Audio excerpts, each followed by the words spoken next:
Le divorce à Niamey est un phénomène à la fois dislocateur et destructeur de familles avec des conséquences d'ordre social, psychologique et émotionnel sur la vie des innocents enfants. Abdouraouf, âgé de 11 ans, résident à Niamey, est victime du divorce depuis l'âge d'1 an. Sa grand-mère paternelle témoigne.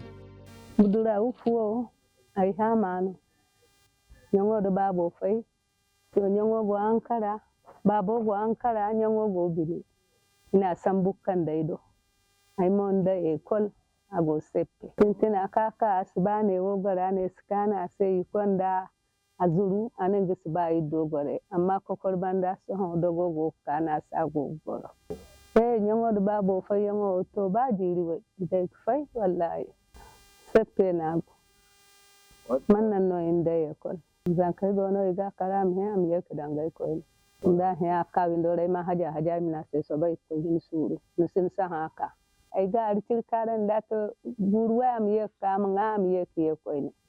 Malgré son bas âge, Abdouraouf est bien conscient de la séparation de ses parents.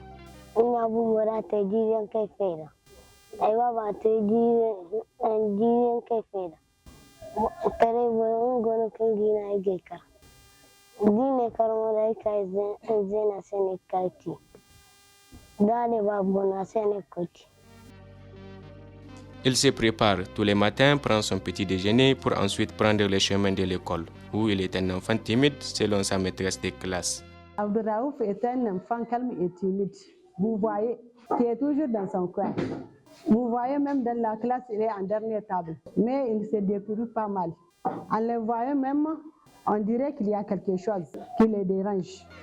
De temps en temps, Abdouraouf est envoyé pour des petites crousses par certains aînés du quartier. En jouant avec ses amis, il lui arrive de s'isoler pendant quelque temps. Le sociologue Sani Yahya explique. Tout enfant a besoin d'un cadre familial, là où se trouvent son père et sa mère. Le fait que l'enfant perde ce cadre familial, son amour qu'il aura vis-à-vis de la vie, vis-à-vis des gens, vis-à-vis de ses amis par la suite, pourra avoir un impact réel. Briser ce lien a un impact réellement affectif chez l'enfant. Et lorsque l'enfant le constate, il va développer un comportement très grave vis-à-vis de la société, vis-à-vis des autres, une certaine forme de haine vis-à-vis même des gens, par manque d'amour qu'il a reçu de sa mère, par manque d'amour qu'il a reçu de son père, par manque d'harmonie qu'ils devraient retrouver ensemble dans le foyer conjugal, dans le foyer familial, dans le ménage dans lequel il va se retrouver. Les conséquences qui peuvent arriver sur les enfants. Tous ces traumatismes liés à l'anxiété, liés au stress de la vie, à une certaine forme d'empilement sur soi-même. L'individu devient renfermé sur lui-même, devient insociable, il devient violent à l'endroit des gens. Ce sont là des éléments qui, d'une manière ou d'une autre, nous interpellent pour que nous fassions très attention lorsque nous sommes appelés à échanger avec notre partenaire pour des questions de divorce. Pour mieux comprendre ses réactions, ses agissements et ses comportements, le psychologue Amadou Issaka nous édifie. Les conséquences du divorce sur la vie des enfants. Ça dépend de l'âge. À partir de 5, 8 ans, chez nous, chez les psychologues, ça rentre dans ce qu'on appelle le stade phallique. Ce stade phallique, ça veut dire que c'est là où il y a transfert des sentiments vers un parent de sexe opposé. Si il arrive qu'il y a séparation ou divorce, le complexe édipien sera mal résolu. Et ça pourrait avoir des conséquences sur la vie future. C'est cette période qui est très propice pour un enfant d'aller à l'école. Et ça peut jouer sur ses résultats scolaires de l'enfant. À partir de 0,5 ans, c'est plus ou moins négligeable. Mais à partir de 5-8 ans, là, il y a un problème. Parce que l'enfant est au moins conscient d'une chose. Et il appréhende facilement quand il y a dispute. Et même peut prendre parti d'un de ses parents. Peut accuser un de ses parents. Ou même peut accuser les deux parents. À partir de 9 à 12 ans, vous voyez, ça rentre dans la phase vers l'adolescence. Et là, facilement, un enfant peut prendre parti.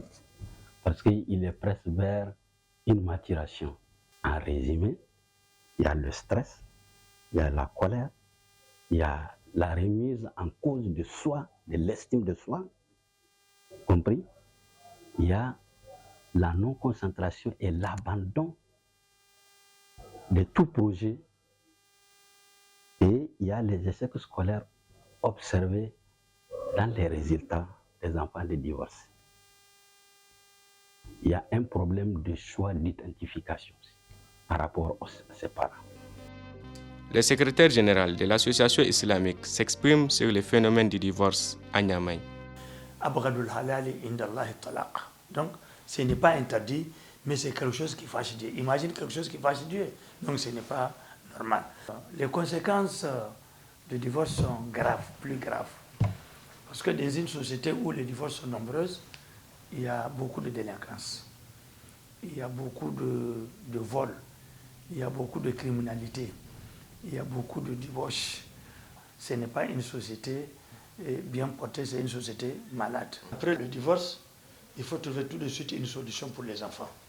Il ne faut pas laisser les enfants dans la rue. Donc tout de suite, une solution doit être trouvée pour les enfants.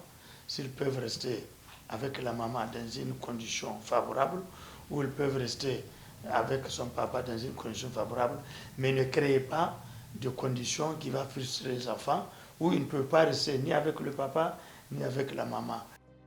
Le pasteur est représentant des chrétiens évangéliques dans l'appréciation de la religion concernant le divorce. Dieu n'approuve pas le divorce. Et moi, non plus, je n'approuve pas le divorce. Les conséquences sur les enfants, encore plus graves, puisque les enfants n'ont pas de repères. Et cela peut jouer sur leur croissance, sur leur morale, et puis malheureusement, on peut les retrouver aussi dans la rue. La justice n'est pas en marche dans le traitement de la question du divorce à Niamey. Il faut entendre par divorce la dissolution du lien de mariage par une autorité compétente. Donc ici, on ne pourra dire que le juge. Parce que comme je le disais tantôt, il y a une différence entre le divorce et la répudiation. La répudiation, c'est lorsque l'homme décide unilatéralement de mettre fin au lien de mariage, alors que le divorce, il faudrait que cela soit prononcé par une autorité. Les enfants sont les perdants. Ils payent les lourds tributs.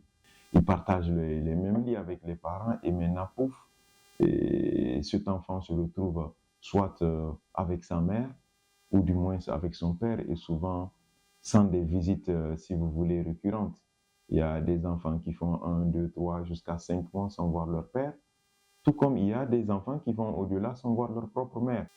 Après chaque dissolution de mariage, le juge va loin, mais il va au-delà pour savoir si ce couple-là a des enfants ou pas.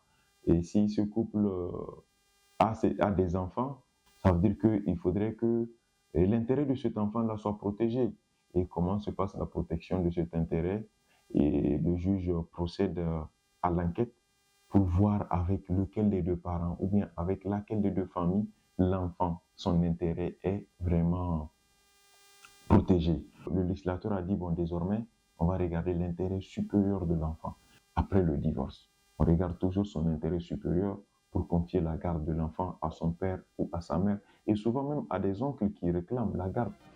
Mariam Idrissa est une femme divorcée à qui son ex-mari a confisqué son unique fils âgé de 6 ans. Inda babu si charga watin wo hattiyan akkaki di ay to so wo bina gaida am kaki di ay don be ba hattiyan bora himam kaki dini me zam nyaadi iziya iga mo beri tandu bayan bai ga ngano kalai mu honga ga dai go kanno tam yan ai ga handir go honga izo isbe ta kulkan dum rana Babo moda matu hugor kauno. Tam yagi hingi dirgana ga hinne kala borsbeide barkan kabranago. Borsbago du saji o hanno, borsba sig du saji o hanno. Le divorce est un phénomène social délicat, complexe et compliqué. C'est pourquoi il est difficile d'atteindre ces derniers sans l'apport de la radio et télévision nationale. Le secrétaire général de la RTN nous donne un éclaircissement sur comment la radio et la télévision nationale contribuent dans la prise en compte de ces phénomènes. Il y a beaucoup d'émissions qui interviennent sur des questions de société.